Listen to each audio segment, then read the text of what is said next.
प्रणाम सुंदरशात छत्रशाद महाबली करियो बली बली। आज का अध्याय प्रभु प्राणनाथ दर्शन। अध्याय नंबर विषय है मुख्तार हिंद।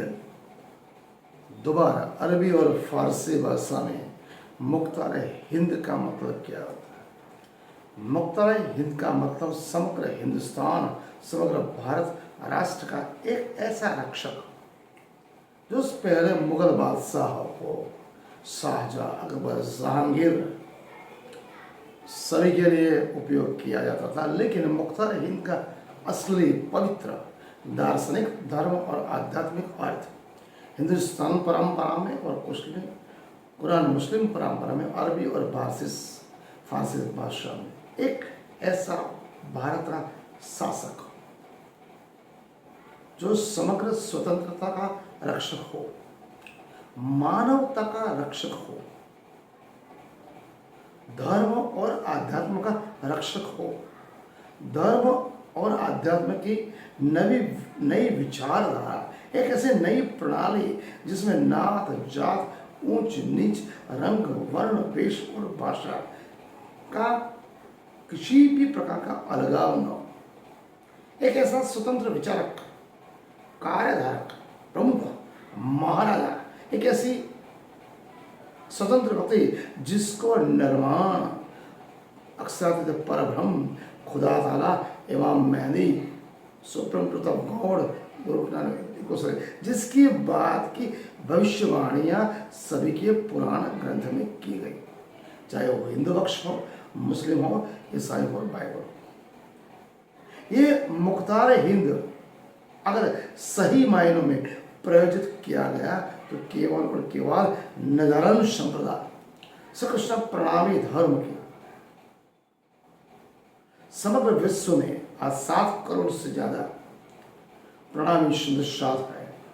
425 साल पहले इस धर्म की धुरा प्रथम सदगुरु धनी देव जी ने संभाली।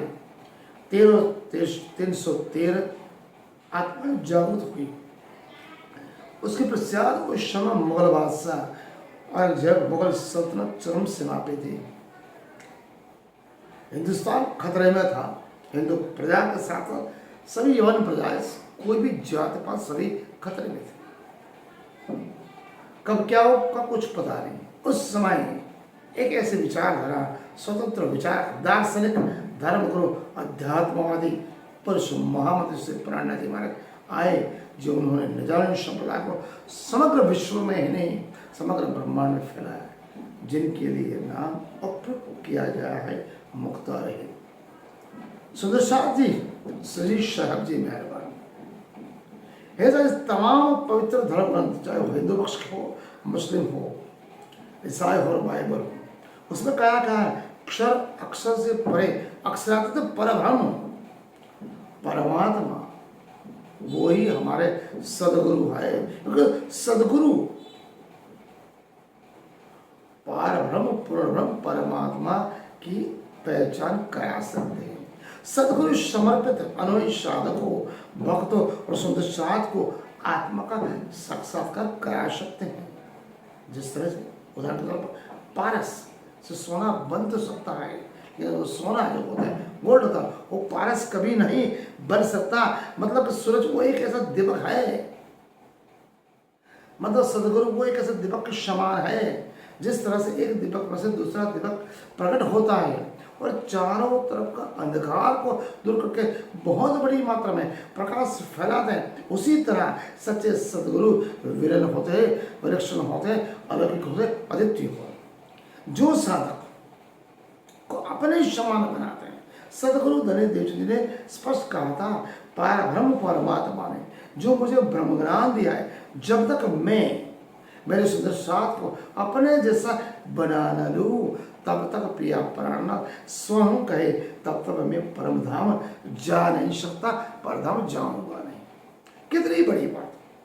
इसलिए यह मानव मात्र को सच्चे सदगुरु की पहचान करनी चाहिए, उनकी छानबीन करनी चाहिए। सदगुरु की प्राप्ति भी परब्रह्म परमात्मा की महर से होती है। जब तक पूर्णब्रह्म परमात्मा से राजी अक्षरातीत के महर नहीं होती, आशीर्वाद नहीं था, उनकी इच्छा नहीं होती, तब तक किसी भी साधक को, शुद्ध साधक को सदगुरु की प्राप्ति नहीं होती। अक्सर धाम धनी श्री प्रिया जी, श्रीराज जी, धनी जी, कृष्ण परमात्मा को इस काल में के ब्रह्मांड में आए हुए सभी ब्रह्मात्माओं के वास्तविक पहचान है, उनकी रग से व्यापक है। काल में के ब्रह्मांड में आप आए, यहाँ पर जुड़े संसार में, दुखे में संसार में आप उनको भूल चुके, वो भी उनको पता है।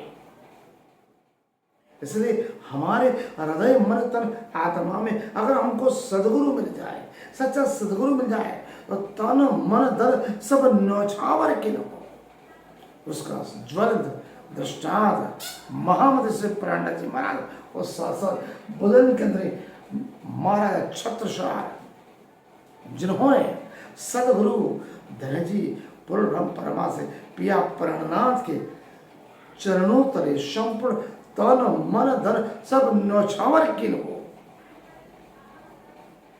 शकुन सके अवतार थे।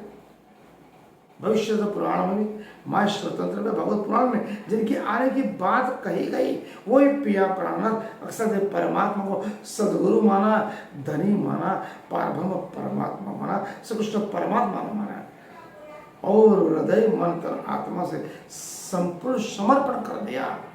तो महामति से प्रणनाथ जी महाराज ने उनको नाद पुत्र स्वीकारा, पहचाना, माना और समग्र नदानंद संप्रदाय श्री कृष्ण प्रणामी धर्म की प्रचार प्रसार की संपूर्ण जवाबदारी महाराज छत्रसाल के ऊपर छोड़ी। इसीलिए कहते हैं महाराज छत्रसाल क्या कहते हैं, पहले दाता हम भये सदगुरु को दिनों शिष्य, पीछे दाता सदगुरु भये सब कुछ दिए बख्श। कहने का तात्पर्य अनादि परब्रह्म परमात्मा सिराज जी को ही हम सदगुरु कहते हैं।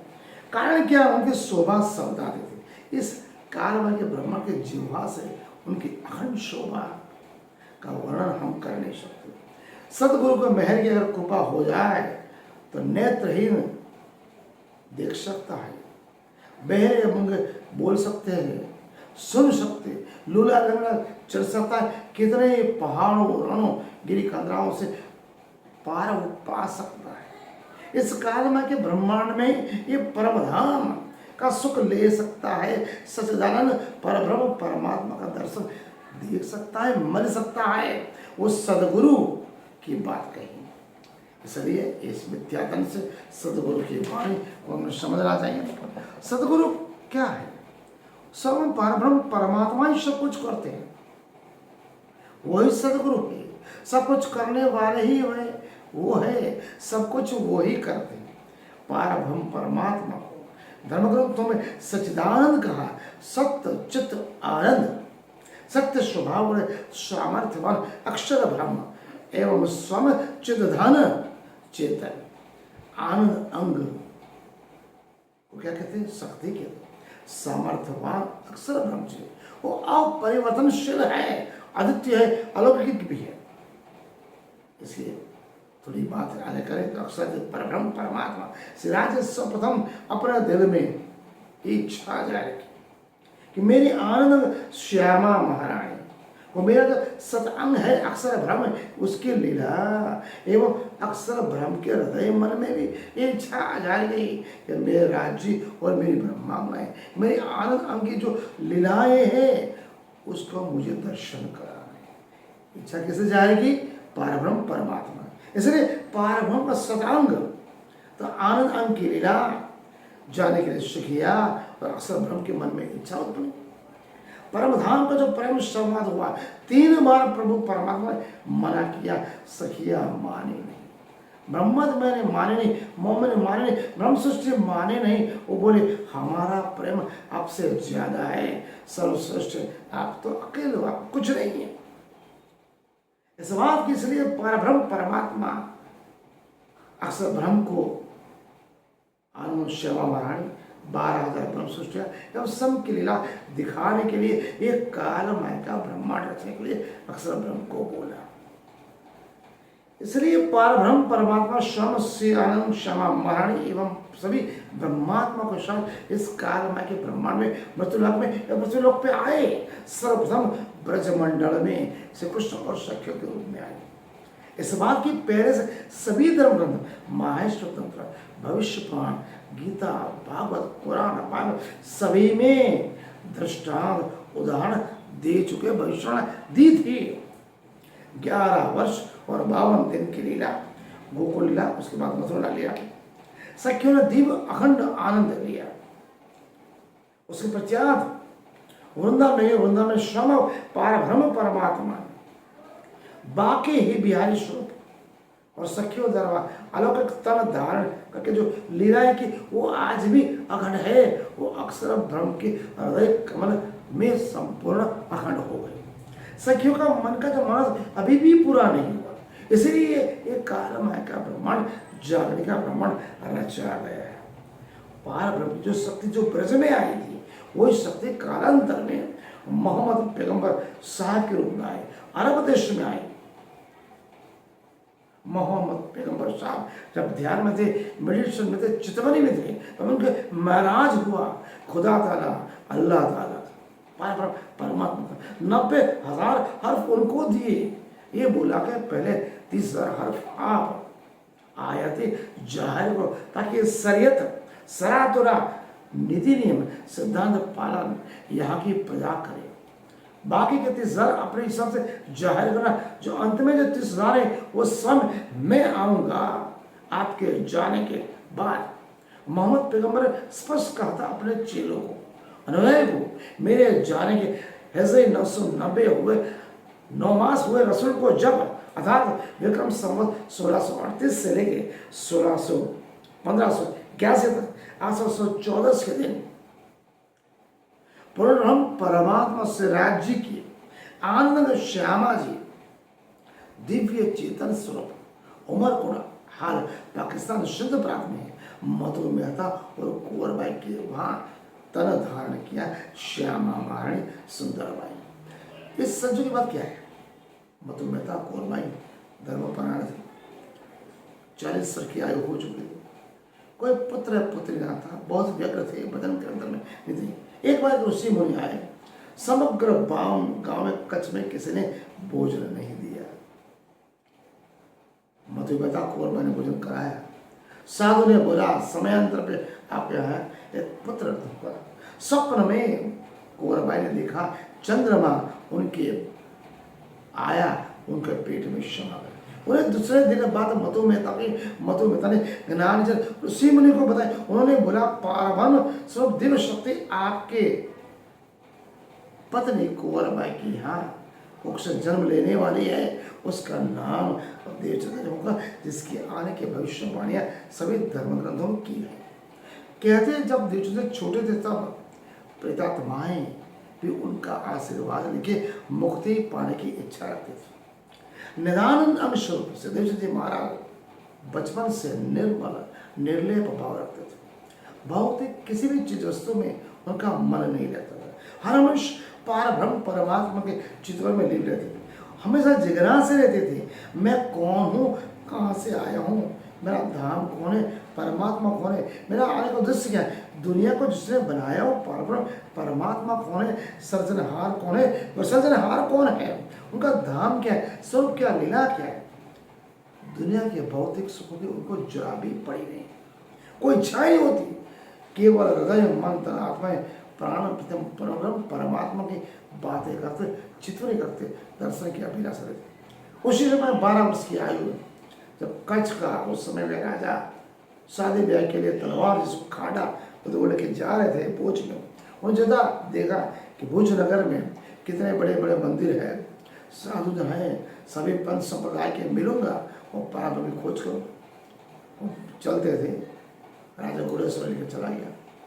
तो रात में जिस सैनिक ने जो उनको दर्शन दिया या खिज अले मतलब सैनिक का रूप प्रथम बार परब्रह्म परमात्मा साथ ने सदगुरु धनी दीक्षित को दर्शन किया, वो प्रथम दर्शन था। वहां जाके धनी दीक्षित महाराज हरिदास को गुरु के रूप में स्वीकारा, हृदय मन तन आत्मा से 8 वर्ष तक निष्ठाबद्ध उनकी सेवा की। सतगुरु हरिदेव से प्रसन्न हुए।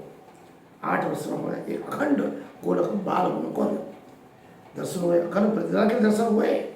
संतों के व्याग में मातु मेहता पुरबाई उमरकोट से सभी जामनगर आ गए, भुज में रहने लगे। दीक्षित जी को दीवान का पद स्वीकारा, लेकिन फिर भी वो भजन कीर्तन में लीन रहते थे। राजा का नौकर आया, राजा ने कुछ पूछाया था, सेवक भी भजन कीर्तन में लीन हो गया।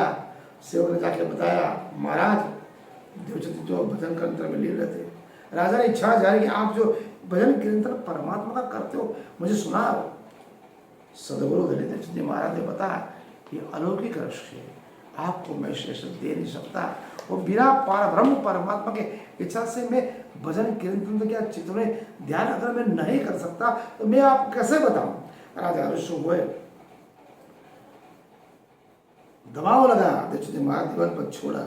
मथुर मेहता बोले, आपको कमाने की अर्थ करने की चिंता नहीं, आप अपनी मस्ती में बस रहो, भजन कीर्तन को, परमात्मा का ध्यान करो। वापस वहां से जामनगर आए। जामनगर में 14 वर्ष कांची भटकियां श्रीमद् भागवत सतगुरु दीक्षित महाराज एवं एक बड़े गंजी महिला पर सुना। 14 वर्ष तक निष्ठा बंद कथा के सुनने के बाद, हृदय मन तन में समर्पण करने के बाद, कितनी कठिनाइयां संघर्ष के बाद ब्रह्म परमात्मा सिराज श्री कृष्ण परमात्मा ने उनको स्व दर्शन दिया। बोला, मुझे पहचानते हो? धनी दीक्षित जी बोले, मैं जानता हूं आप मेरा आराध्य हो, आराध्य हो, आप श्री कृष्ण परमात्मा हो। कृष्ण जी बोला, अपने आप को पहचानते हो? बोले, हाँ मैं राधिका हूं, इतना भी जानता हूं। सब कुछ पहचान कराई, सब कुछ दीदार किया, सब कुछ समझाया, और सब श्री कृष्ण परमात्मा ने उनको जो नजराम मूल महामंत्र दिया, 16 अक्षर का था, वो था स्वयं श्री कृष्ण परमात्मा दिया हुआ नजराम श्री कृष्ण जी अनादि अक्षरातीत श्रोतो अब जाहिर भाई सब बित बदन शहीद। इसका अर्थ क्या होता है?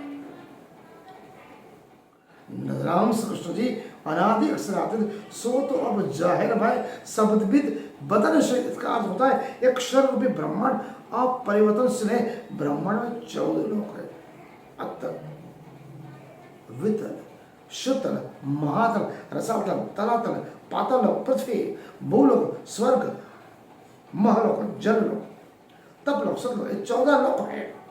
5 तत्व पृथ्वी, जल, आग, पानी, आकाश, 3 गुण सत्व, रज, तम, मन, चित्त, बुद्धि, अहंकार, गायत्री, सुमंगला शक्ति, निराकार, निरंजन, क्षर पुरुष आदि नाम सब कुछ वैकुंठ में अविनाशी अखंड अक्षर ब्रह्म भी सर्वथा भिन्न है। वो अविनाशी है, अनंत अखंड सच्चिदानंद परमात्मा सत्य चित्त आनंद सच्चिदानंद स्वरूप पूर्ण ब्रह्म परमात्मा श्री राज श्री रक्षातीत श्री धनी जी श्री पियाजी श्री कृष्ण परमात्मा ही सबके स्वामी है। पृथ्वी लोक में सर्वप्रथम ब्रजमंडल में श्री कृष्ण कृष्ण स्वरूप में श्री राजे असत्य परब्रह्म परमात्मा आए। अपने 12,000 ब्रह्म सृष्टियों के साथ आनंद अंग की लीला की। 11 वर्ष ब्रज में आनंद की लीला की और 52 दिन विरह की लीला के बाद वो अंतर ध्यान हो गए। संसार के समस्त धर्म ग्रंथों में श्री कृष्ण जी को 16 कला पूर्ण पार ब्रह्म का स्वरूप माना गया। ये केवल रहस्य गीता भागवत और कुरान के साथ नहीं, केवल पार ब्रह्म परमात्मा का तारतम ज्ञान ब्रह्म ज्ञान के द्वारा ही आप समझ सकते हो। अन्य कोई भी मंत्र अन्य कोई ज्ञान से या समझ नहीं सकते। इसीलिए कहते हैं माहेश्वर तंत्र में तारतम्य ज्ञान का अवतरण की जो वाणी और भविष्यवाणी में की गई थी। क्या की गई थी? तारतम्य ज्ञान की जो वाणी है उस बात को भविष्यवाणी में इस प्रकार बताया गया। माहेश्वर तंत्र में तारतम्येन जनाति सच्चिदानंद लक्षण। दोबारा, तारतम्येन जनाति सच्चिदानंद लक्षण। आज का अध्याय हम यहाँ पूर्ण कर दें। प्रणाम।